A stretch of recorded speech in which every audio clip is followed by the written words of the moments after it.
So let's begin our journey into your work. Before we do, I want to know this. 5 years ago, this pandemic was absolutely changing our lives. How did you get through that era, and how has it influenced the way that you do things now? The last record that I put out was The Honey, and the release date was April 19th, 2020. Wow. So I had I had a whole list of shows lined up to promote the record, and anybody who was a musician at that time, I mean, everything just evaporated. All those gigs were gone, and we discussed the release date, but it's something that we had worked on for a few years, and just wanted to move forward with some other things in my life. I was just like, no, we're just going to put it out and see what happens. And it's interesting trying to release an album when you can't do any face to face promotion. Everything was social media, trying to get people to go stream it. And we pressed it on vinyl. I got through it. I would say not very well. Um, Professionally, I do play music, but my day gig, I'm a woodworker, custom woodworker, and finish carpenter. And so I sort of made it through COVID doing that. Now, as a finish carpenter, that means I'm working inside people's houses, which I didn't do during COVID. So I sort of transitioned to do an exterior work on houses, which is not it was a learning process. That's not what I was trained in. But yeah, I mean, I didn't put the guitars away. I made some videos and stuff like that, like a lot of people did. But yeah, it was just such a confusing and frustrating time, I think, for people who rely on getting in front of an audience to have all of those opportunities, sort of you're shut out of those opportunities. Yeah. Yeah, for sure. So let's get into the heart and soul of what you do on a daily basis. I'm going to Yeah. put you in front of a bunch of grade school kids. They're 12 years old. It's career day. And one of the kids is like, "Hey, what do you do for a living?" How do you answer? If my wife was going to answer that question, she would say too much, is what she would say. Uh, because I am a musician, but I'm also a writer. I've authored a book about a trip my wife and I took down the Mississippi River in a boat that we built. And as I said, I'm a custom woodworker. So I actually went to school. I dropped out of college. I was an English major in Memphis. So I'm born and raised in Memphis. Went to Memphis State and dropped out to move to New England to learn how to build traditional wooden boats, lobster boats and sailboats. Much to the chagrin of my parents, they're like, "What are you doing? You're throwing away a college education to go get covered in sawdust." And so my training was in like very detailed, refined woodworking. Um, but I've been a musician, been a songwriter since I was 12 years old, and so that's always been hand in hand. So, during the day, I would work in a boat shop. At night, I would play gigs in Rockland, Maine, where we lived. A few years after that, we moved to New Orleans, and during the day, I worked in a furniture factory, and at night, I was a street musician on Willow Street. So I was, one of those guys collecting money in the guitar case down in the French Quarter. So working and music has always sort of gone hand in hand. That I would tell those kids, I think I would tell those kids I'm doing exactly what I dreamed I'd be doing as a kid. I tried the office life for a little while, and that it didn't end well. And so I went back into the trades, and yeah, that's yeah, musician, worker, writer. That's what I would tell the kids. So, what were the foundational elements of your childhood in Memphis? What were the seeds that were planted that became who you are? Talk about music, it would be listening to Memphis is such a rich history of blues and jazz. But I'd be lying if I said I was a kid in junior high school listening to that stuff. I was listening to whatever the top 40 or the common stuff was to listen to. But I distinctly remember there was a station called Rock 103, and on Sunday nights there was a guy named Tater Red that would play blues music for an hour, and it was right around my bedtime when I was in middle school. And that was the first time I really listened to that, because I grew up in a household where we were listening. Dad listened to Jethro Tull and Bob Dylan and Neil Young and all that stuff, very folk stuff, and psychedelic rock and that kind of thing. But I would remember it was Sunday nights, like laying in bed. I was supposed to be going to sleep, but I had the radio tuned into Rock 103, listening to Tater Red's Blues Show. And that's where I first heard like Smokestack Lightning and just all of those songs. And I was just lit up, man. I loved that stuff. And at the time, really didn't realize, again, in middle school, didn't realize the connection that my city had to that. And I didn't grow up in a musical household. My dad had a guitar, did not play very well. My mother can't sing that lick. In fact, she would come into the room to get us up for school. And if my sister and I were sleeping in too late, she would break into Moon River. She would start singing Moon River. She, she was such a horrible vocalist, it would get us out of bed. And so she wants her voice as sort of a torture device to get us out of bed. But man, yeah, I don't know. I've just always sort of been a creative kid, and I like storytelling. And so I was, when MTV first came out, I like really latched onto that. So yeah, I would say between MTV and local Memphis radio, I got a pretty good education in that music. Um, Now, as far as how the city shaped me other ways, Memphis being on the Mississippi River, I didn't really think too much of it when I was a kid. There's a park downtown Memphis called Mud Island where they have a model of the Mississippi River. My mother used to take my sister and I down there, and we would play in this model of the Mississippi River. Well, years later, when my when I got married and moved to Maine to build boats, I sort of got this notion that my wife and I were going to build a boat and take it to the Mississippi and row down the whole river, which we did. So it's one of those things where, like, and I think every kid sort of can't wait to get out of where they came from. They see the shortcomings of their own city and they see a bigger world out there. And a lot of times it's not until you leave that you sort of appreciate the beauty of the things that you left behind, the Mississippi River, the music, just the whole sort of like culture of that part of the country. Living in New England, I played in a string band, so it was a little funny playing like southern music, living in Maine. And it just, yeah, I got a little homesick for living down south. But yeah, I would say the city shaped me in those ways. Yeah. So who's been your hero? Who's been an inspirational force for you to create? Nobody knows him, but the guy who taught me boat building up in Maine is a guy named Kevin Carney. And man, you know, when you're around a master and they just have this quiet confidence about them. They don't move at this hurried pace. They know what they're doing. They know what direction they're moving in. Just to watch that guy in a wood shop, um, was he was just always an inspiration, and not because he was loud and bombastic. It was specifically because he was quiet and confident, and So for my woodwork, he's sort of a hero. Um, musically, man, it's always been, again the quieter guys, not the. I mean, I like session musicians, and I have a lot of respect for those guys. But I live in Thompson Station, Tennessee, just south of Nashville, and Nashville's a town full of session guys. And I know a few guys that play sessions, and they're incredibly talented. And their playing is it's inspiring in a way that I really like is the guys who are driving Uber during the day and then playing songs at night. Guys that are carpenters and musicians, just the guys that are sort of like the working man musicians. There's a guy in Nashville here named Dennis Caravello, and he drives Uber during the day. And I went and saw him last week in a venue that held about 20 people. And those sort of things, man, it makes the hairs on your neck stand up.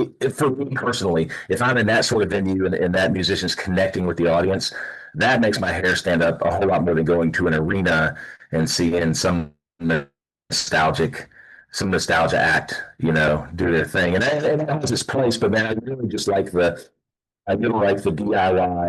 uh, the DIY sort of ethos musicians that are kind of making it work without this big machine behind them. I So hope that what, answers your question. yeah, it certainly does. So what's the motivation for you every day to get up and to create, to evolve, and to take care of yourself and your family? What is that motivation for you every day? I don't know any other way to be. I don't know musicians, but I've gotten frustrated enough with it in the past. I've put it down. I mean, I put the guitar away for 6 or 8 months and said, I'm done with this. It's frustrating. It's not getting anywhere. And then just like just like you've got a splinter under your skin that kind of has to come out. Like I just so I guess the motivation might sound a little selfish. Um, but I've got 2 kids in a life, and so some of the motivation is just financial to pay the bills and stuff. But the motivation to be creative, I think it's because I've tried to stop before, and I can't stop doing it. So the motivation is more like it's more of a need.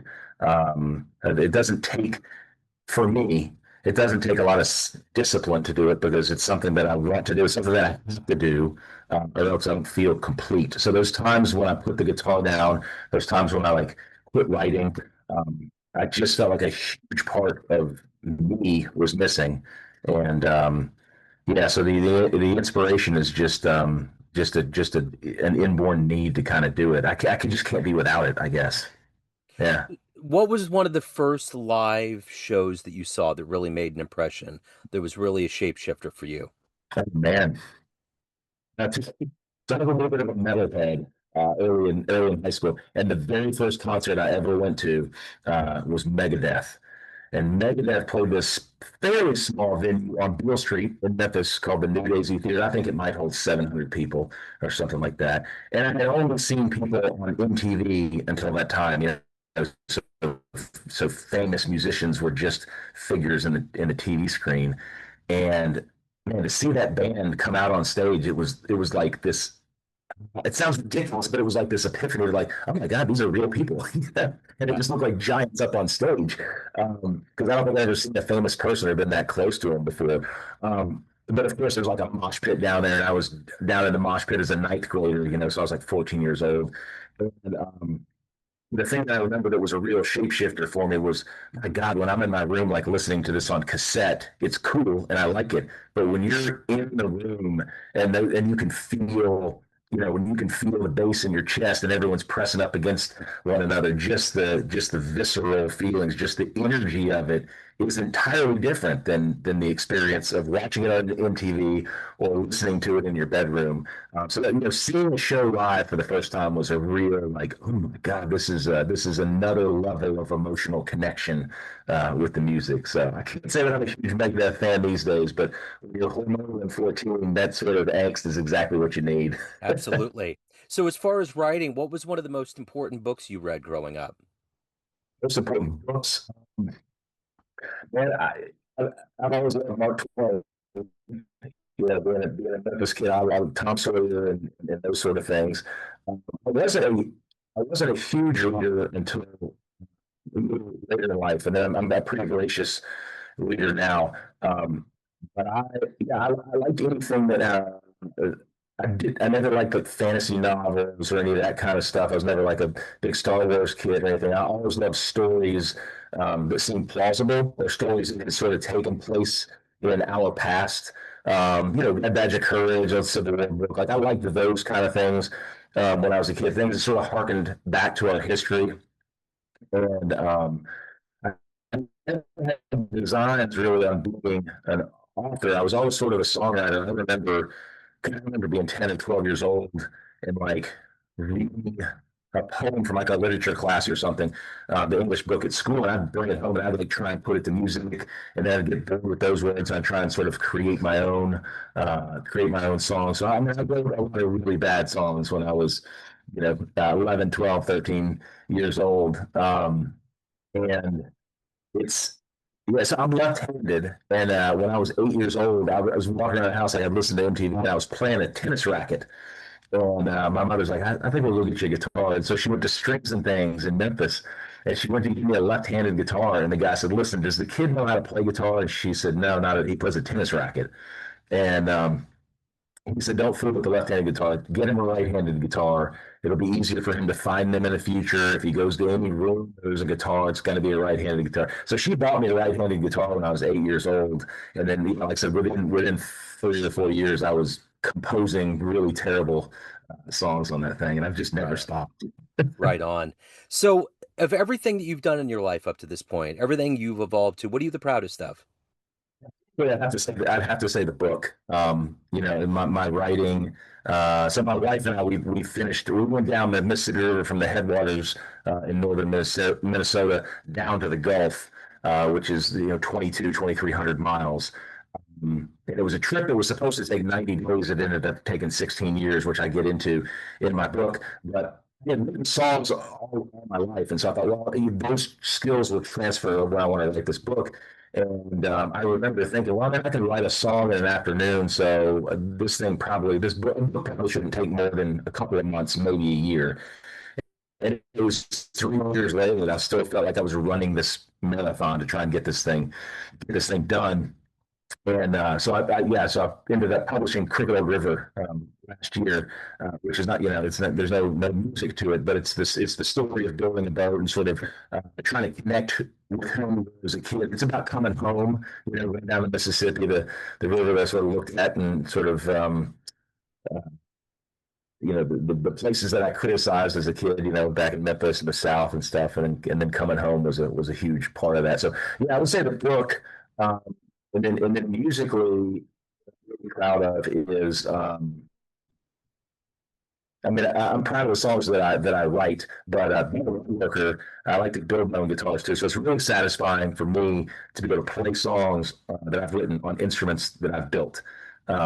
It just sort of feels like it ties together the two sides of me, sort of the craftsman and the musician, and I'm sort of doing both of those things together.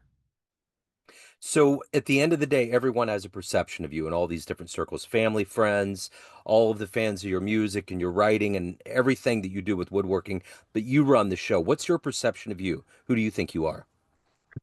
I would say disorganized. I like to, I definitely have fans, and that goes far beyond my family and friends. And I hope that I come off as professional to those guys. At least the writing comes off as professional. But personally, I definitely struggle, truthfully, with a little bit of the imposter syndrome and the feeling that I just don't have my crap together. Like I just get kind of, like my wife says, you do too much. I have a hard time focusing on one thing, like a hard time just being a musician, or I have a hard time just being a woodworker, um, because I feel this need to sort of spread out and be, somebody else might say the Renaissance man, but I say just scattered is how I. Yeah, yeah. So, if anybody wants to pick up a copy of Crooked Old River, they want to get your music, they want to hire you for woodworking, any of the good business, where do Yeah. they go? So my website's just my name, trapperhaskins.com. Yeah. TPPERHASKINS.com. And that's got my book on there. It's got vinyl records on there, the stuff that I've done. And it's got links to all my woodworking stuff. So yeah, if anybody's watching the video, this is the book, and this is the 18-foot rowboat that we took all the way down the Mississippi. So if you're a reader, in addition to a music lover, you'd probably dig that. So it does get into some music stuff in there. Yeah. Right on. So, if you could go to a dream show, if you can get into a time machine and go back in time and see one dream Yeah. concert, where are you going? Oh man, I'd go to the old quarter in Galveston and see Towns Van Zandt. Yeah. Yeah, without a doubt, man. That is the early Towns Van Zandt stuff when he played with I think it's called the Old Quarter down in Galveston. Yeah, without a doubt, that's where I'd be. I love it. I love it. Yeah. Man, what a good time, man. It's so great to meet you. Thank you so much for your story. Thank you Yeah. for your time. I'm looking forward to profiling on the show. Best of Absolutely. luck with everything. I appreciate it, man. Thank you so much. I appreciate it, man. Cool. Cheers.